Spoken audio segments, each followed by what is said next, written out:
سبحان اللہ والحمد للہ ولا الہ الا اللہ سبحان اللہ والحمد للہ ولا الہ الا اللہ۔ یہ آیت ہے سورہ توبہ کی 117 سے لے کر 119 تک۔ اعوذ باللہ من الشیطان الرجیم، بسم اللہ الرحمن الرحیم۔ لقد تاب اللہ علی النبی والمہاجرین والانصار الذین اتبعوه فی ساعة العسرة من بعد ما كاد يزيغ قلوب فريق منهم ثم تاب عليهم إنه بهم رؤوف رحيم۔ وعلى الثلاثة الذين خلفوا حتى إذا ضاقت عليهم الأرض بما رحبت وضاقت عليهم أنفسهم وظنوا أن لا ملجأ من الله إلا إليه ثم تاب عليهم ليتوبوا إن الله هو التواب الرحيم۔ يا أيها الذين آمنوا اتقوا الله وكونوا مع الصادقين۔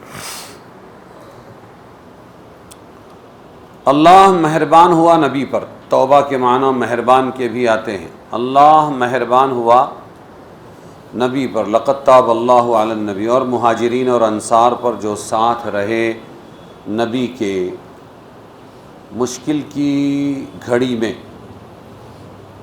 ساعۃ العسرہ، بعد اس کے قریب تھا کہ دل پھر جائیں بعضوں کے ان میں سے، پھر مہربان ہوا ان پر، بے شک وہ ان پر مہربان ہے، رحم کرنے والا ہے۔ اور مہربان ہوا کس پر؟ ان 3 شخصوں پر جن کو پیچھے رکھا تھا۔ خلفو، ان 3 شخصوں پر جن کو پیچھے رکھا تھا۔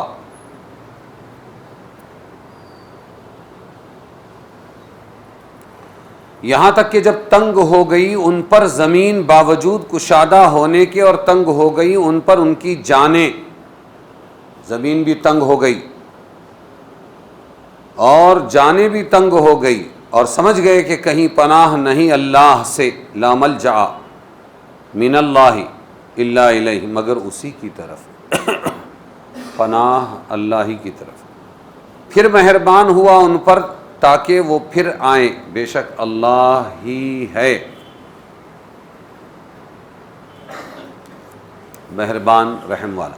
اے ایمان والو، ڈرتے رہو اللہ سے، اتقوا اللہ، ڈرتے رہو اللہ سے، اور رہو ساتھ سچوں کے، اور رہو ساتھ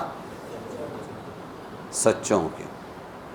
ان آیات میں مومنین مخلصین کی 3 قسموں کا ذکر ہے۔ پہلے بہت سی قسمیں منافقوں کی بیان ہوتی آئی ہے، اب یہاں 3 قسموں کا ذکر ہے۔ پہلے وہ لوگ جو حکم جہاد پاتے ہی فوراً تیار ہو گئے، ان کا ذکر۔ اتبعوہ فی ساعۃ العسرہ، جنہوں نے نبی کا اتباع کیا مشکل گھڑی میں، اس سے وہ لوگ مراد ہیں۔ دوسرے وہ لوگ جو ابتداءً تو کچھ تردد میں رہے، شک میں رہے، نکلنا غزوہ تبوک کے لیے یا نہیں نکلنا، پھر سنبھل گئے اور جہاد کے لیے سب کے ساتھ ہو گئے۔ یہ ہے من بعد ما کاد یزیغ قلوب فریق منہم، اس میں ان کا بیان ہے۔ تیسرے وہ مومنین تھے جو اگرچہ وقتی کاہلی اور سستی کی وجہ سے جہاد میں نہ گئے، سستی کی وجہ سے، مگر بعد میں نادم اور تائب ہوئے۔ جن میں سے 10 تھے وہ لوگ، جن میں سے 7 آدمیوں نے تو رسول اللہ صلی اللہ علیہ وسلم کی درود درود درود عادت ڈالو زور سے پڑھنے کی، رسول اللہ صلی اللہ علیہ وسلم کی واپسی کے بعد فوراً اپنی ندامت و توبہ کا اظہار اس شان سے کیا کہ اپنے آپ کو مسجد نبوی کے کھمبوں سے باندھ دیا کہ جب تک ہماری توبہ قبول نہ ہوگی بندھے رہیں گے۔ ان کی آیت توبہ تو اسی وقت نازل ہو گئی، پہلے بیان ہوا ان کا۔ اب وہ 10 میں سے 3 رہ گئے جنہوں نے یہ بھی نہیں کیا کہ وہ ستونوں سے، کھمبوں سے اپنے آپ کو باندھ لیتے۔ 3 آدمی وہ تھے جنہوں نے یہ عمل نہیں کیا۔ ان کے بارے میں رسول اللہ صلی اللہ علیہ وسلم نے صحابہ کرام کو بائیکاٹ کا حکم دیا، مقاطعہ یعنی بائیکاٹ کا حکم دیا کہ کوئی ان کے ساتھ سلام کلام نہ کرے، جس سے یہ حضرات بہت سخت پریشان ہو گئے۔ ان کا ذکر اس آیت میں ہے وَعَلَى الثَّلَاثَةِ الَّذِينَ خُلِّفُوا، اور مہربان ہوا اللہ ان 3 پر جو پیچھے رکھے گئے، یعنی جن کی توبہ پیچھے رکھی گئی۔ اور یہ آیت نازل ہوتے ہی ان کا بائیکاٹ 50 دن کے بعد ختم ہو گیا، 50 راتوں کے بعد ان کا بائیکاٹ ختم ہو گیا۔ لقد تاب اللہ علی النبی والمہاجرین والانصار الذین اتبعوه فی ساعۃ العسرا، اس میں کیا ہے کہ اللہ مہربان ہوا، توبہ قبول کی اللہ نے، مہربان ہوا۔ توبہ کا لفظ ذکر کرنے کے بجائے اللہ مہربان ہوا نبی پر۔ سوال پیدا ہوتا ہے توبہ تو گناہ اور معصیت کی وجہ سے ہوتا ہے، رسول سے تو کوئی گناہ سرزد نہیں ہوتا، پھر لقد تاب اللہ اللہ نے توبہ قبول کی رسول کی، کیا مطلب ہوا؟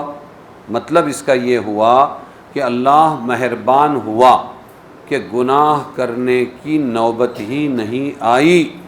اللہ تعالیٰ نے ان سب گناہوں کو، ان کو سب کو، مہاجرین، انصار اور نبی گناہ سے بچا دیا۔ لقد تاب اللہ کا مطلب توبہ قبول کی نہیں، مہربان ہوا اور گناہوں سے بچا دیا، اسی کو توبہ کے نام سے تعبیر کیا گیا۔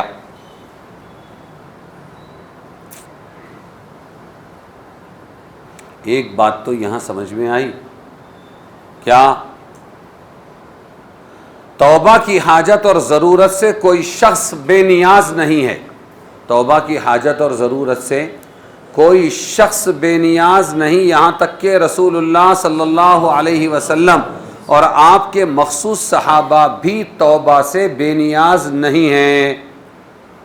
یہ اللہ کی شان ہے کہ ان سے گناہ نہیں ہونے دیا اور توبہ کی توفیق اور توبہ کی نوبت نہیں آئی۔ اس کے باوجود رسول اللہ صلی اللہ علیہ وسلم دن میں 70 مرتبہ استغفر اللہ استغفر اللہ استغفر اللہ، میں اللہ سے بخشش مانگتا ہوں، یہ مانگا کرتے تھے۔ تو یہ ذہن میں اچھی طرح بٹھا لینا چاہیے کہ توبہ سے بے نیاز اللہ کے رسول کی ذات بھی نہیں ہے۔ بات سمجھ میں آئی؟ کیوں؟ توبہ سے بے نیاز صرف اللہ ہے، اور اللہ ایک ہے، اللہ کی شان والا کبھی بھی بندہ، چاہے وہ رسول ہو چاہے خاتم الانبیاء ہو، بندہ یعنی مخلوق اور خالق دونوں ایک نہیں ہو سکتے۔ اسی کا نام ایمان ہے۔ اسی کا نام کیا ہے؟ اس کو کلیئر کرنا پڑے گا۔ لا الہ الا اللہ، اللہ اکیلا ہے، اللہ کے سوا کوئی معبود نہیں ہے، اللہ کے سوا کوئی کارساز نہیں ہے، اللہ کے سوا کوئی بگڑی بنانے والا نہیں ہے، اللہ کے سوا کوئی عزت ذلت کا مالک نہیں، اللہ کے سوا کامیابی ناکامیابی کسی کے ہاتھ میں نہیں ہے۔ اس کے بعد نماز میں تھوڑی کمزوری، اچھی طرح سننا میری بات، نماز میں تھوڑی کمی کوتاہی چلا لے گا اللہ، روزے میں تھوڑی کمی کوتاہی چلا لے گا، حج میں کمی کوتاہی ہوئی عبادت ادا کرنے میں چلا لے گا، زکوٰۃ میں کچھ کمی کوتاہی ہوئی چلا لے گا، تمام عبادتوں میں کمی کوتاہی کو چلایا جا سکتا ہے، نبھایا جا سکتا ہے، لیکن ایمان اور توحید میں کمی ناقابل برداشت ہے۔ یہی مطلب ہے ان اللہ لا یغفر ان یشرک بہ ویغفر ما دون ذلک لمن یشاء، بے شک اللہ تعالی اپنے ساتھ پارٹنرشپ کو ہرگز نہیں بخشے گا، اس کے علاوہ جتنے بڑے گناہ ہو وہ معاف کر سکتا ہے۔ یہ بات مسلمان سمجھ نہیں رہا ہے، اس لیے شرک و بدعات کا شکار ہوا پڑا ہے۔ اللہ کے اختیارات نبیوں کو، اللہ کے اختیارات ولیوں کو، اللہ کے اختیارات پیروں کو، اللہ کے اختیارات اپنے جو ہے بڑوں کو یا استاذوں کو یا امیروں کو یا ذمہ داروں کو، جو بڑے ہیں جہاں جس لائن سے بھی، ان کو وہ اختیارات دے دیا اس نے، اور پھر سمجھتا ہے کہ اللہ بخش دے گا، غفور الرحیم ہے۔ شرک میں اللہ غفور الرحیم نہیں ہے، شرک میں اللہ، یہ بات اچھی طرح سمجھ میں آنا چاہیے کہ شرک میں اللہ تعالیٰ کیا نہیں ہے؟ غفور الرحیم نہیں ہے۔ بہت بڑی بھول میں ہے مسلمان، بہت بڑی غفلت میں ہے اور سمجھ رہا ہے معاف کر دے گا. باپ سب معاف کرے گا, باپ سب معاف کرے گا, کما کے مت لاؤ معاف کرے گا, ادب مت کرو معاف کرے گا, خدمت مت کرو معاف کرے گا, بہت کچھ معاف کر دے گا, لیکن گالی معاف نہیں کرے گا کہ پتہ نہیں ہمارے اماں نے کہاں سے چندہ کر کے مجھے پیدا کیا. اس کو باپ کبھی معاف نہیں کرے گا, اس کو کبھی بھی. ایسے ہی اللہ تبارک و تعالیٰ. تو اس کو اچھی طرح سمجھو کیا کہ توبہ سے بے نیاز اللہ کے رسول بھی نہیں ہے, توبہ سے بے نیاز نہیں ہے, جبکہ اللہ کے رسول کی زبان سے اللہ نے کہلوا دیا واللہ لا اعلم ما یفعل بی ولا بکم وانا رسول اللہ. اللہ کی قسم مجھے نہیں پتا کہ میرا کیا ہوگا, بخشا جاؤں گا یا نہیں, اور تمہارا کیا ہوگا, حالانکہ میں اللہ کا رسول ہوں, لیکن اللہ اللہ ہے. کون ہے؟ اللہ کرے کہ ایمان و توحید ہماری سمجھ میں آ جائے. سب ملاوٹ چل رہی ہے اور اسی لیے مدد نہیں ہے, ملاوٹ ہے. ساعۃ العسرہ سے مراد یہاں کیا ہے؟ مشکل اور تنگی کی گھڑی, بڑی تنگیاں تھی ہر اعتبار سے, اور پھر بھی ساتھ نکل گئے تھے صحابہ, تو ان کی تعریف ہوئی. کتنی تنگی تھی؟ حسن بصری رحمۃ اللہ علیہ نے فرمایا 10 آدمیوں میں ایک سواری تھی, باری باری بیٹھتے تھے. 10 آدمیوں, ایک اونٹ ہے, 10 تم لوگ, یہ اونٹ تمہارا, پیدل چلنا 9 لوگوں نے, اور ایک نے بیٹھے رہنا, پھر تھوڑی دیر کے بعد میں یہ دوسرے کا نمبر آئے گا. اس طرح کتنی تنگی ہوگی. ہم تو ڈر ڈر کرتے پھرتے رہتے ہیں, مستی چڑھتی ہے. اسی تربیت نے انسان بنایا تھا ان کو. بات سمجھے؟ اسباب کی قلت یہ انسان بنا دیتی ہے. من بعد ما کاد یزیغ قلوب فریق منہم, دل پھسل رہے تھے دوسری جماعت کے, پھر وہ بھی نکل گئے. وعلی الثلاثۃ الذین خلفوا حتی اذا ضاقت علیہم الارض, ان پر بھی مہربان ہوا اللہ تبارک و تعالی. جو 3 صحابہ تھے وہ کون تھے؟ بہت لمبا چوڑا واقعہ ہے. یہ 3 تھے. کعب ابن مالک, شاعر تھے, یہ عرب کے مشہور شعراء میں ان کا نام ہے, اور سلیبس میں نصاب پڑھایا جاتا ہے. یہ اللہ کے رسول کے صحابی تھے. ایک تو کعب ابن مالک, دوسرے مرارہ ابن ربیع, تیسرے ہلال ابن امیہ. یہ سب اتنے جلیل القدر صحابہ تھے کہ بیعت عقبہ جو پہلی بیعت تھی اس وقت سے یہ اللہ کے رسول کے ساتھ تھے, تمام غزوات میں ساتھ تھے. لیکن یہ ایک وقت ایسا آیا غزوہ تبوک میں جانے کا کہ اس موقع پر یہ لوگ پیچھے رہ گئے, اور کہتے ہیں کہ کوئی کمی نہیں تھی, پہلے سے زیادہ مال موجود تھا, پہلے سے زیادہ خوشحال تھے, سواری تھی, سب کچھ. لیکن آج کل ذہن میں یہ بات آ گئی. اور منافقین 80 تھے. کتنے تھے؟ 80 منافقین تھے جنہوں نے شرکت نہیں کی, اور حضور کے لوٹنے کے بعد جا کے مسجد کے اندر جھوٹ بولا. میرا فلانا کام تھا حضرت مجھے معاف کر دیں, ٹھیک ہے جاؤ. فلانا کام تھا حضرت مجھے معاف کر دیں, ٹھیک ہے جاؤ. سب کو, منافقین کو برابر معاف کرتے رہے اللہ کے رسول صلی اللہ علیہ وسلم غزوہ تبوک سے واپس آنے کے بعد میں. اور انہی منافقین نے یہ 3 کو بہکایا کہ دیکھو کیسے مست چکنی چپڑی باتیں کر کے, عذر معذرت کر کے ہم لوگ نکل کے آ گئے, تم بھی ایسا کرو, جھوٹا عذر کر لو. انہوں نے بہکایا, لیکن انہوں نے نہیں مانا. ایک تو ہو گئی غلطی کے گئے نہیں, وہ اللہ کے رسول ہیں. وہ اگر ہم نے جھوٹ بولا منافقین کی طرح تو ہمارا جھوٹ کھل جائے گا رسول پر, اس لیے ہم جھوٹ نہیں بولیں گے. انہوں نے سچ کہا اور جا کر بیٹھے. کعب ابن مالک کہتے ہیں کہ میں گیا رسول صلی اللہ علیہ وسلم کے سامنے اور بیٹھا میں, اور میں نے سلام کیا تو آپ ناراض شخص کی طرح مسکرائے, اور ایک روایت میں ہے کہ آپ نے چہرہ ہی پھیر لیا. تو جان نکل جاتی تھی جب کوئی عاشق کوئی معشوق چہرہ پھیر لے. یہ تو اس سے بڑے عاشق تھے رسول صلی اللہ علیہ وسلم. تو پھر اللہ تبارک و تعالیٰ تو انہوں نے سب پیش کیا کہ حضرت میرے پاس کوئی عذر نہیں, اور اتنا صاف کہا اگر میں کوئی جھوٹا بہانہ بنا لوں تو آپ اللہ کے رسول ہے, اللہ تعالی ہماری پول کھول دے گا آپ پر, اس لیے سچ بات یہ کوئی عذر نہیں تھا, آج کل میں رہ گیا. آپ صلی اللہ علیہ وسلم نے فرمایا یہ آدمی سچا ہے, اس نے سچ کہا, لیکن اب تمہارا معاملہ میں اللہ پر چھوڑتا ہوں, جو فیصلہ آئے گا اس پر عمل کریں گے. اس پر یہ آیت نازل ہوئی اور پھر اللہ نے توبہ قبول کی, اور یہ جو ان کی جتنی ذلتیں ہوئی تھی ساری بھرپائی ہو گئی, بڑے مقبول بندے ہو گئے. کہ اللہ یہ آیت کس کے بارے میں بھائی؟ کعب ابن اشرف, کعب ابن مالک, مرارہ ابن ربیع, ہلال ابن امیہ.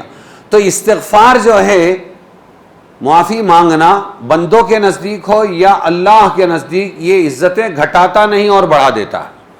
بلکہ اس بارے میں حدیث ہے من تواضع للہ رفعہ اللہ, جو جھکا وہ اٹھا. اس کا خلاصہ بیان کر رہا ہوں میں حدیث کا, جو جھکا وہ اٹھا. من تواضع, جو جھک گیا, رفعہ اللہ, اٹھا دیا اس کو اللہ تعالیٰ نے. اس لیے کبھی بھی اپنی غلطی ماننے میں شش و پنج میں مبتلا نہیں ہونا چاہیے, صاف غلطی مان لینا چاہیے. جی, تبوک میں تعداد مسلمانوں کی تقریباً 10,000 تھی. یہ کہتے کعب ابن مالک کہتے ہیں کہ میں روز ارادہ کرتا تھا نکلوں گا, لیکن آگے پیچھے ہو جاتا تھا.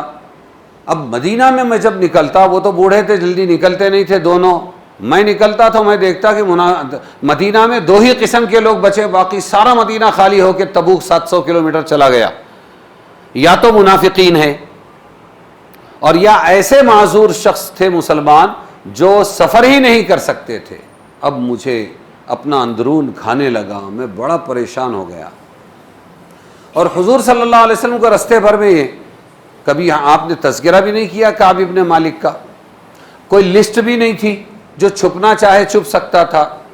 ہمیشہ غزوے میں حضور صلی اللہ علیہ وسلم نکلتے تھے تو کھل کر نہیں بولتے تھے. بنگلور جانا ہو بنگلور کی طرف تو پوچھتے تھے بمبئی کا رستہ کدھر ہے. یہ حکمت تھی, اور ہم کو بھی ایسا کرنا چاہیے. سمجھ میں آیا؟ لیکن اس مرتبہ آپ نے بہت پہلے اعلان کر دیا تھا تبوک جانا ہے.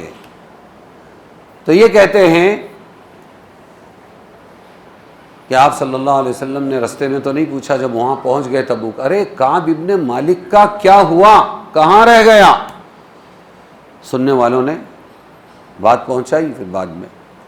تو کسی نے فوراً موقع دیکھ کر, ہمیشہ سے یہ رہا ہے, فوراً موقع دیکھ کے کہ حضرت وہ تو مال وغیرہ کے چکر میں پھنس گیا, تو فوراً دوسرے صحابی نے صفائی پیش کی, غلط کہتے ہو, آج تک ہم نے اس میں خیر کے سوا کچھ نہیں دیکھا. اس لیے معاشرے میں, گھروں میں, اپنے ماحول میں گرتی عزتوں کو اٹھایا کرو. کیا کرو؟ ہاں, بعض مفاد پرست کرسی اڑاؤ. عزت کے چاہنے والے وہ ہوتے ہیں کہ جتنوں کی عزت پامال ہو جائے, ہم تو اپنی عزت سنبھال کے رہیں گے. تو ان کے لیے کیا ہے کہ حدیث پاک کا مفہوم ہے, جس نے کسی مسلمان کی گرتی عزت کو نہیں بچایا, اللہ تعالیٰ موت نہیں دیں گے جب تک کہ اس کو ذلیل نہیں کریں گے. اس لیے جتنا ہو سکے, نہیں بیٹا تو میرا بیٹا ہے, لیکن تو اس کے بارے میں جو بول رہا ہے غلط ہے, ہلکے انداز میں صحیح کیوں نہ ہو, صفائی پیش کر دیا کر. تو وہاں پر کعب ابن مالک کے بارے میں ایک صحابی نے فوراً کہا اللہ کے رسول غلط کہہ رہے ہیں. آج نہیں دکھ رہے ہیں, باقی ریکارڈ بہت اچھا ہے.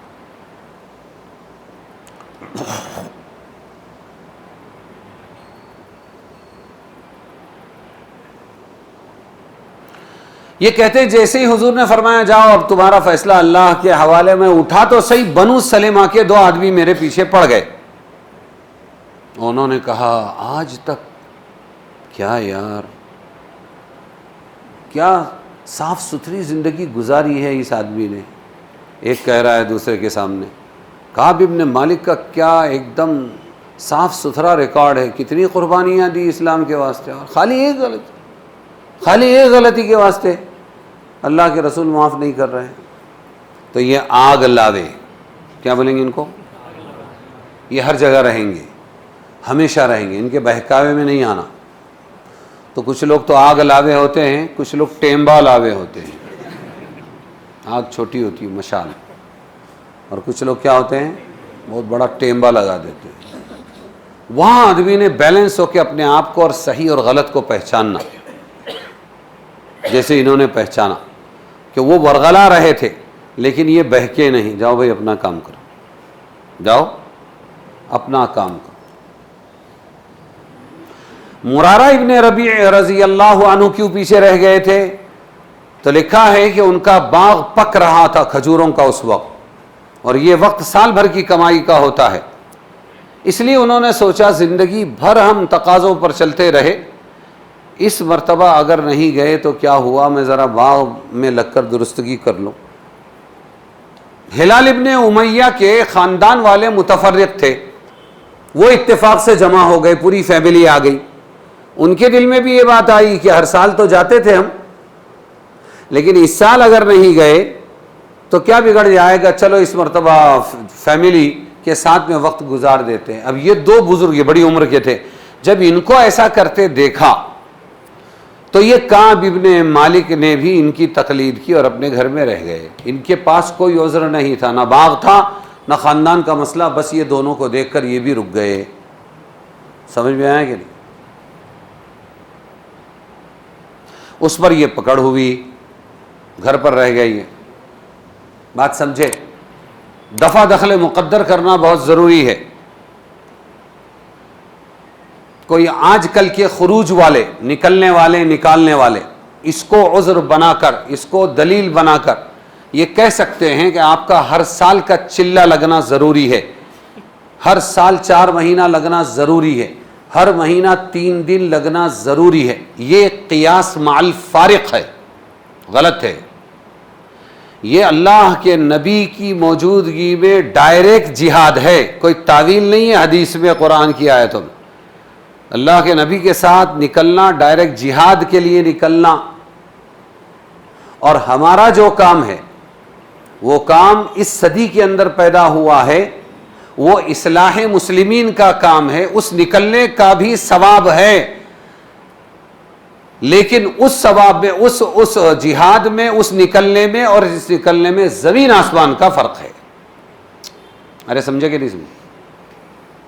بڑا بھائی باپ داخل ہے لیکن باپ نہیں ہے. ارے سمجھے کہ نہیں؟ بڑا بھائی بولتے ہیں نا، کیا بولتے ہیں؟ بڑا بھائی، باپ داخل ہے. داخل کا مطلب جیسا، باپ جیسا ہے لیکن باپ تو نہیں ہے نا. بولو نا.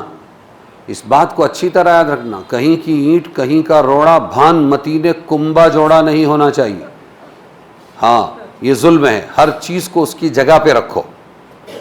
اگر کسی وجہ سے 3 دن آگے پیچھے ہو گئے، اگر کسی وجہ سے 40 دن آگے پیچھے ہو گئے، اگر کسی وجہ سے 4 مہینے آگے پیچھے ہو گئے، اگر کسی وجہ سے کسی مولانا کا سال نہیں لگا، آگے پیچھے ہو گیا، تھوڑے سے بھی وقت چلا لیا، تو اس میں کوئی حرام نہیں ہے.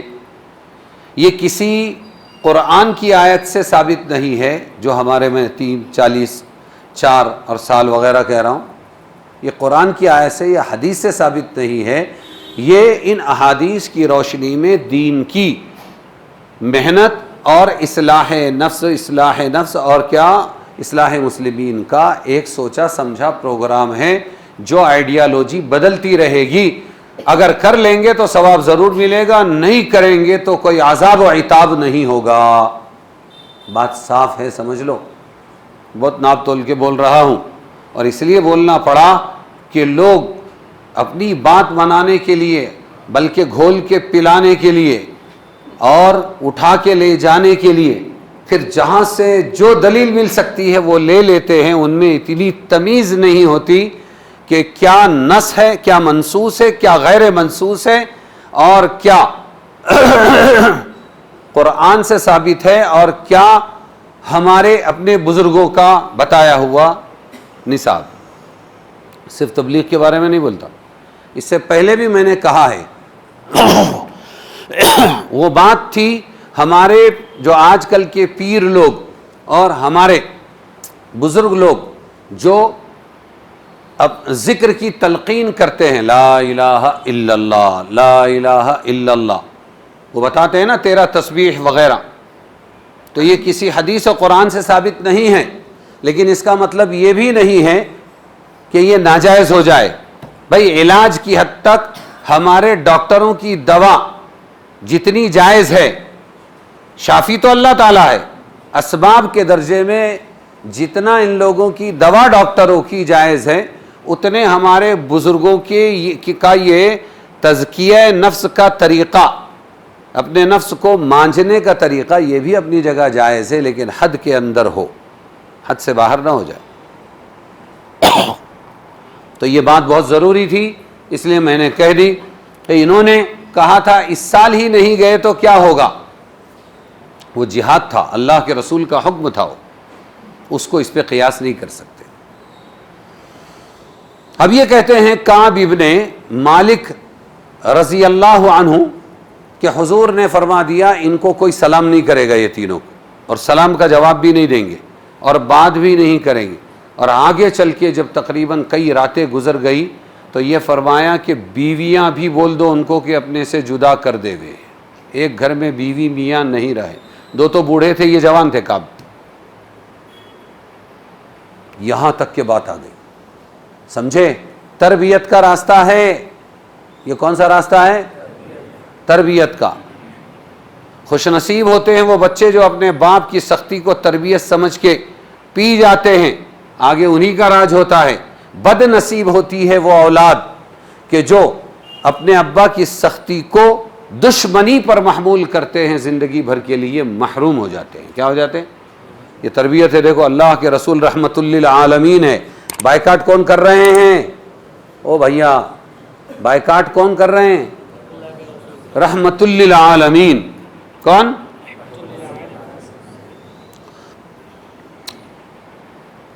مجھے ہر وقت یہ خیال رہتا تھا کہ اے اللہ، ایسے میں اگر میری موت آ گئی تو حضور میری نماز جنازہ نہیں پڑھیں گے، اور اگر حضور کا وصال ہو گیا تو میں تو گیا کام میں سے، زندگی بھر میرا بائیکاٹ رہے گا۔ 50 راتیں گزر گئی، کیا ہوا؟ ایک مرتبہ میرے گھر کے بازو میں میرے ایک چچا زاد بھائی تھے قتادہ، میں ان سے ملنے گیا کہ ہو سکتا ہے یہ کچھ مجھے دلاسا دے دیں گے، تو میں نے کہا السلام علیکم، انہوں نے جواب نہیں دیا، انہوں نے جواب نہیں دیا۔ پھر اس کے بعد میں نے کہا کہ تم تو جانتے ہو کہ میں اللہ اور اللہ کے رسول سے محبت کرنے والا ہوں۔ انہوں نے کہا اللہ ورسولہ اعلم، مجھے نہیں معلوم، اللہ جانے اور اللہ کا رسول جانے کہ تم محبت کرنے والے ہو۔ کیسا چبھا ہوگا، ایک ایک چیز چبھتے جاتی تھی۔ اب میں ان حالات میں ہی تھا کہ اچانک کوئی بازار سے آواز آئی، ارے بھائی کعب ابن مالک کا کوئی پتہ دے گا، کعب ابن مالک کا کوئی پتہ دے گا۔ میں نے جو پلٹ کے دیکھا تو کسی نے کہا کہ یہ وہ آیا، وہ نبطی، ملک شام کا نبطی ایک آدمی تھا، وہ آیا اور اس نے مجھے خط دیا، غسان کے بادشاہ نے، عیسائی تھا وہ، غسان کے بادشاہ نے تم کو یہ خط دیا ہے۔ خط کا مضمون کچھ اس طرح تھا، سنا ہے کہ تمہارے ساتھی محمد، تمہارے ساتھی نے یعنی تمہارے رسول نے تم سے بے وفائی کی ہے، اللہ تمہاری عزت کو بلند رکھے، اگر ہمارے یہاں آ جاؤ، آنا چاہو اور تو آ جاؤ، ہم تمہارا استقبال کریں گے، تمہاری قدر کریں گے۔ ہو کہنے لگے پہلے ہی مصیبتوں سے نڈال تھا، یہ اور ایک زخم لگ گیا کہ اب دشمن بھی مجھ میں لالچ کرنے لگے۔ کون لالچ کرنے لگے؟ دشمن کو مجھ سے کیا، یہ ہمارے گھر کے جو بچے ہوتے ہیں نا، ان کو عقل نہیں ہوتی، ان کو لوگ گر گر گھماتے رہتے ہیں، ہاں کیا تیرا، کیا تیرے تو باپ کی پراپرٹی ہے، تو وارث بننے والا ہے، ایسا ہے ویسا ہے، وہ بھی پھول جاتا ہے۔ خرچے ورچے کو دیتے کہ لانا یار 1000 روپیہ، لانا 2000 روپیہ، لانا، ارے تیرے کو کیا کمی، تیرے کو کیا بھیک لگی کیا، تو کروڑ پتی باپ کا بیٹا ہے نا، اتنے بڑے باپ کا بیٹا، ایک 5000 10,000 گڈی اٹھا کے دیتے نہیں کہ تیرے کو۔ اب اس کا دماغ شیطانی وساوس سے بھرنا شروع ہوتا ہے۔ وہ سچی کا ان کے بہکاوے میں آ جاتا ہے. وہ یہ نہیں سوچتا ہے یہ کون. ایسے موقع پر میں کہتا ہوں صاحب نصیحت بعد میں، اس وقت بھوک بہت لگی، 500 روپیہ تو ذرا کھانا کھا کے آتا ہوں. اچھا السلام علیکم، میں چلتا ہوں. تو یہ ہماری پرکھ ہے. یہ وہ خراب نہیں ہوتے، ہم خراب ہوتے ہیں.